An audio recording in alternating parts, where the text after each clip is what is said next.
Hello everyone, welcome back to Srishti Smart Brains. So today we will cover unit number 2 of our general elective Election Commission and Process in India.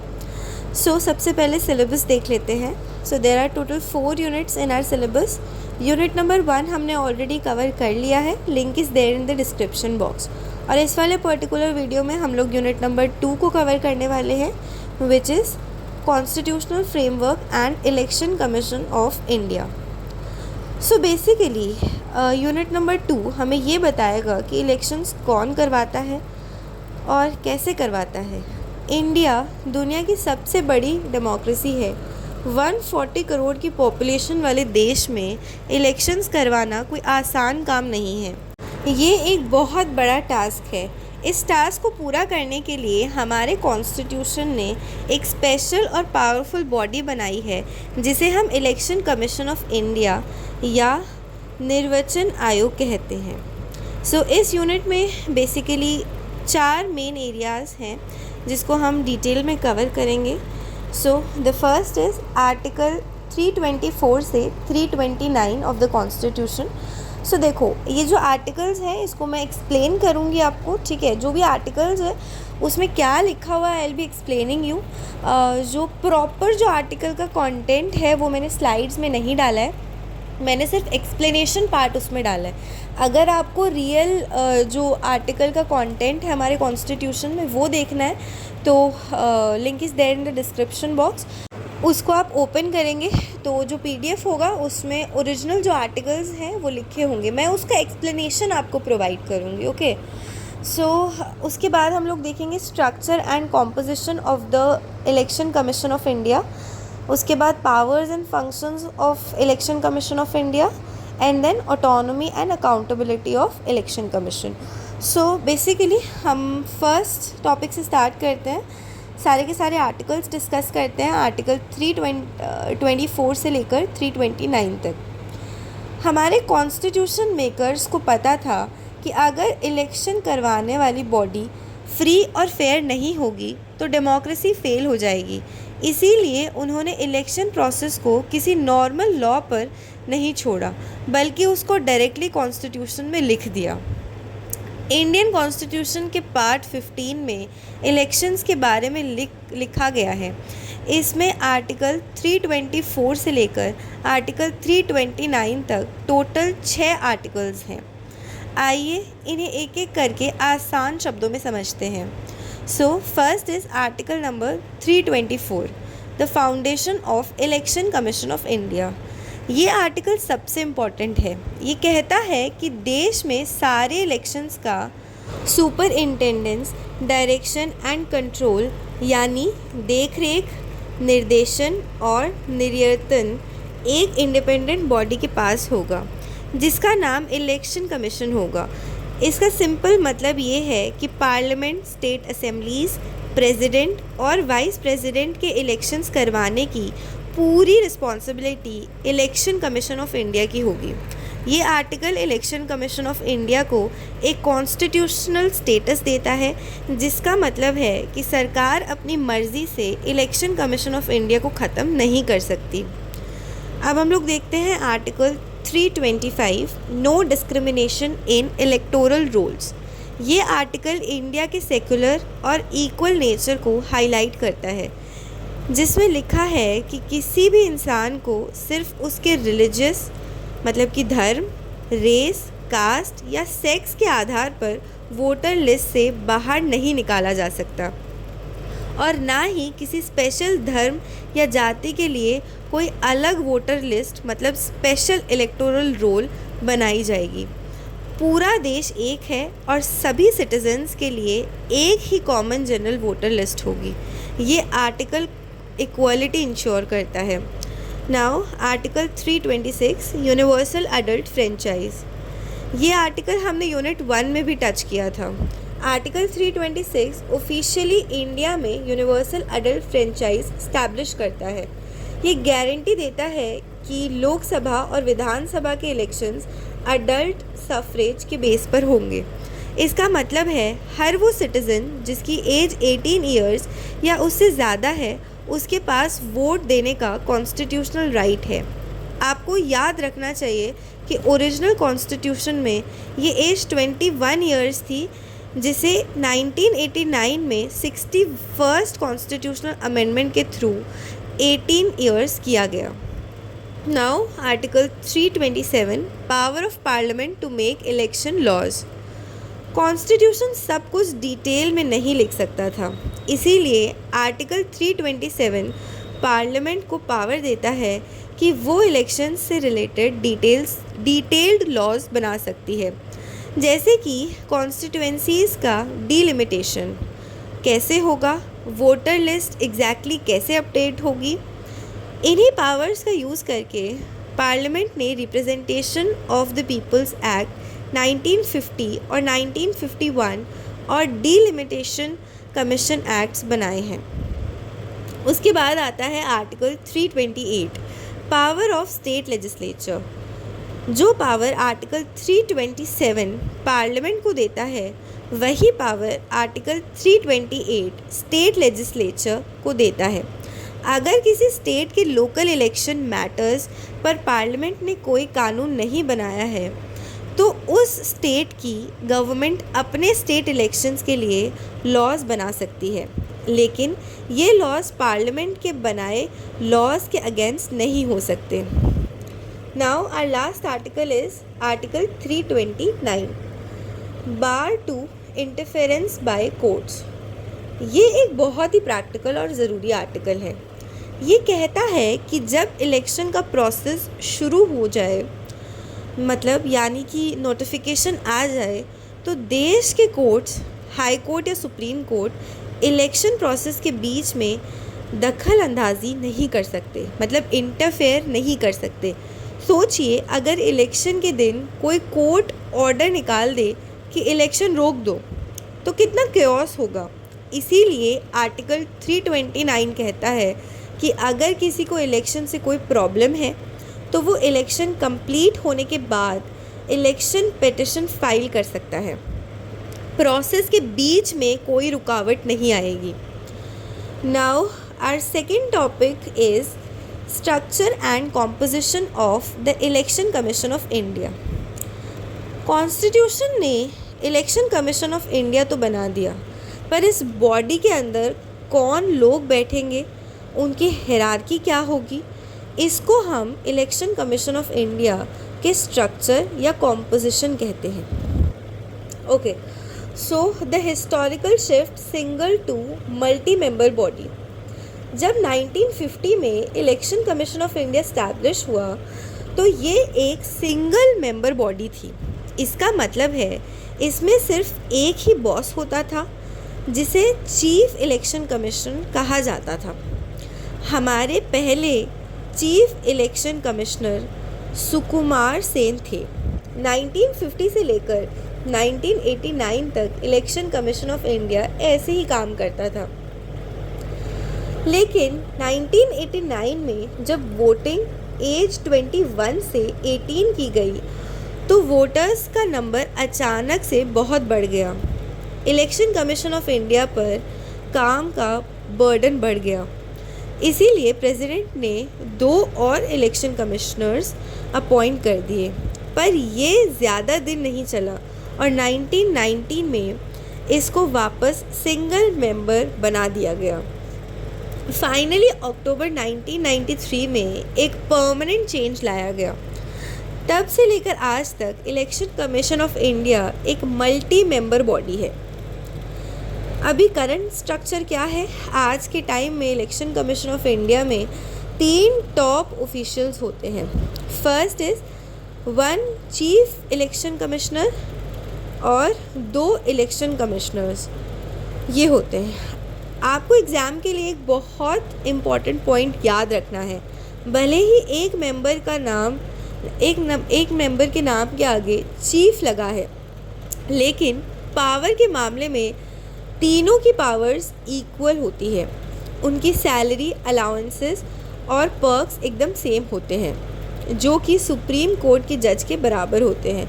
अगर किसी decision को लेकर इन तीनों के बीच में disagreement या झगड़ा हो जाए, तो डिसीजन मेजॉरिटी से लिया जाता है। मतलब जो बात कोई भी दो लोग मान लेंगे वही फाइनल डिसीजन होगा। चीफ इलेक्शन कमिश्नर के पास कोई स्पेशल वीटो पावर नहीं होती है। Okay, so now let's see appointment and tenure. Appointment में सीईसी चीफ इलेक्शन कमिश्नर और इलेक्शनल कमिश्नर्स को देश के प्रेसिडेंट अपॉइंट करते हैं। इनका टेन्योर क्या होता है? इनका टेन्योर 6 साल का होता है या फिर 65 ईयर्स ऑफ एज तक, जो भी पहले पूरा हो जाए उसमें से एक जो है होता है। इसका मतलब है कि अगर कोई 62 की एज में चीफ इलेक्शन कमिश्नर है तो वो सिर्फ 3 साल काम करेगा, क्योंकि वो 65 ईयर्स का हो जाएगा। तो उसके हिसाब से डिपेंड करता है, जो भी चीज़ पहले, जो क्राइटेरिया पहले कवर हो जाता है उसके हिसाब से टेन्योर डिसाइड होता है। इस स्ट्रक्चर के नीचे एक पूरी आर्मी होती है। सेंटर लेवल पर डिप्यूटी इलेक्शन कमिश्नर्स होते हैं। स्टेट लेवल पर चीफ इलेक्टोरल ऑफिसर्स मतलब सीईओ होते हैं। और डिस्ट्रिक्ट लेवल पर डिस्ट्रिक्ट मैजिस्ट्रेट डीएम ही डिस्ट्रिक्ट इलेक्शन ऑफिसर का काम करता है। और ग्राउंड लेवल पर पोलिंग ऑफिसर्स काम करते हैं। So now let's move towards our third topic, which is powers and functions of election commission of India. Okay, ECI देश का सबसे पावरफुल इंस्टीट्यूशंस में से एक है, स्पेशली जब इलेक्शंस चल रहे होते हैं। इनकी पावर्स को हम 3 बोर्ड कैटेगरीज में डिवाइड कर सकते हैं। ओके, एडमिनिस्ट्रेटिव, एडवाइजरी और quasi judicial. First is administrative powers. ये इलेक्शन कमीशन ऑफ इंडिया के day to day ground level functions होते हैं। First is delimitation. पूरे देश को अलग अलग कॉन्स्टिट्यूएंसीज में डिवाइड करना ताकि हर एरिया में पॉपुलेशन का डिस्ट्रीब्यूशन बराबर रहे।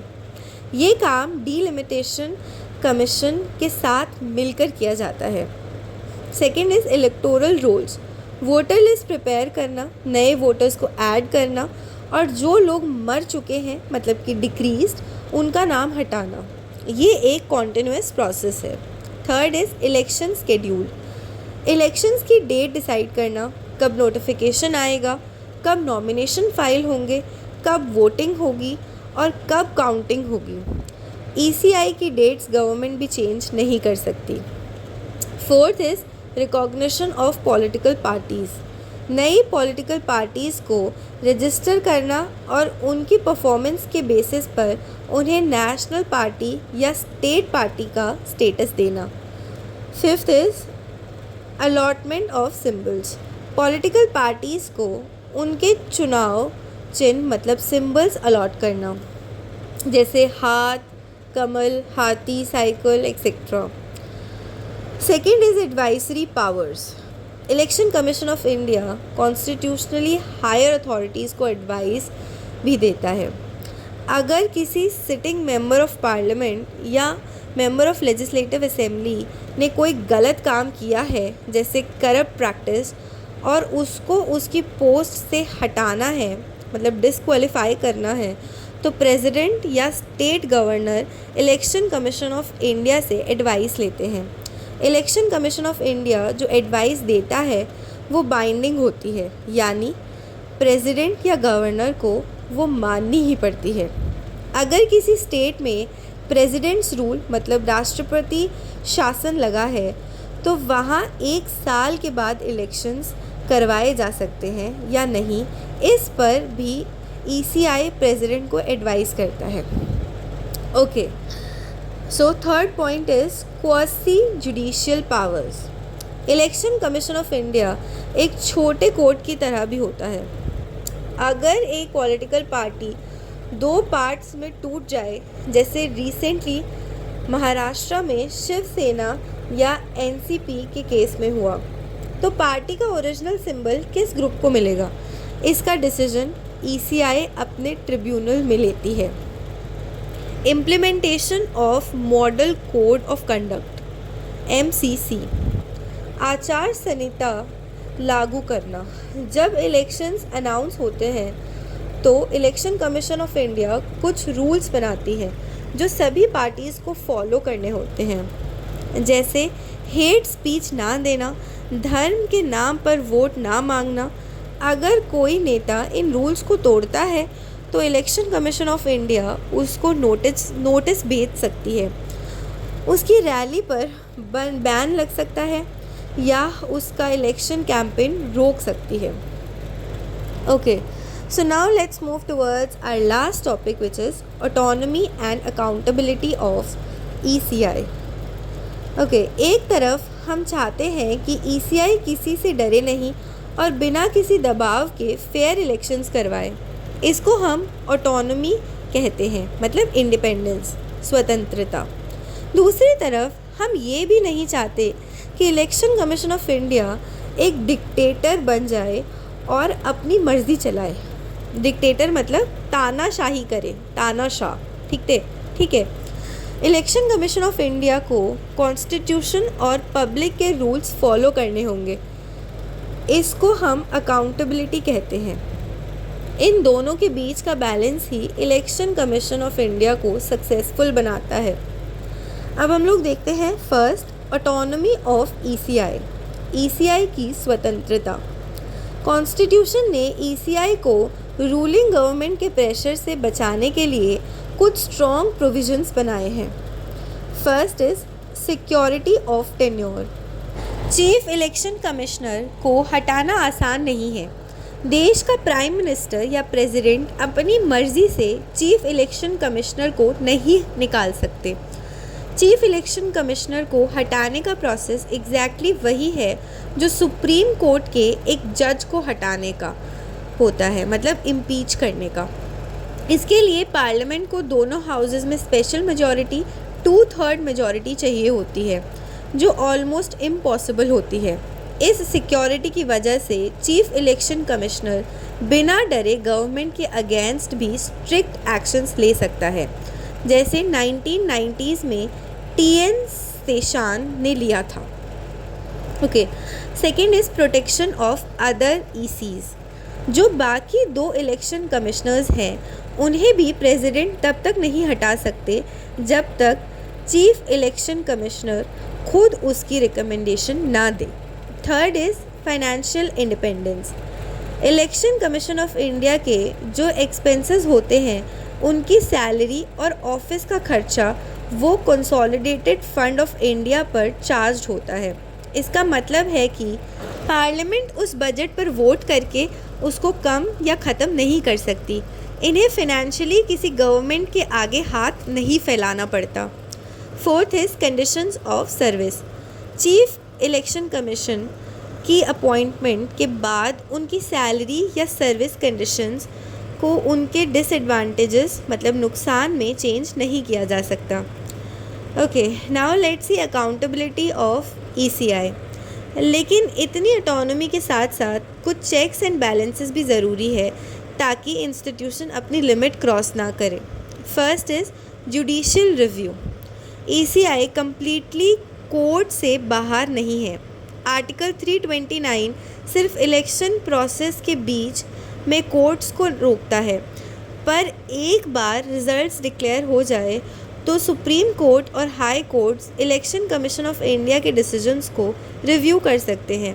अगर इलेक्शन कमीशन ऑफ इंडिया ने कॉन्स्टिट्यूशन वॉयलेट किया है तो कोर्ट्स उसके ऑर्डर को कैंसिल कर सकते हैं। ये ECI की सबसे बड़ी अकाउंटेबिलिटी है। Second, parliamentary accountability. ECI अपने रूल्स खुद नहीं बनाता।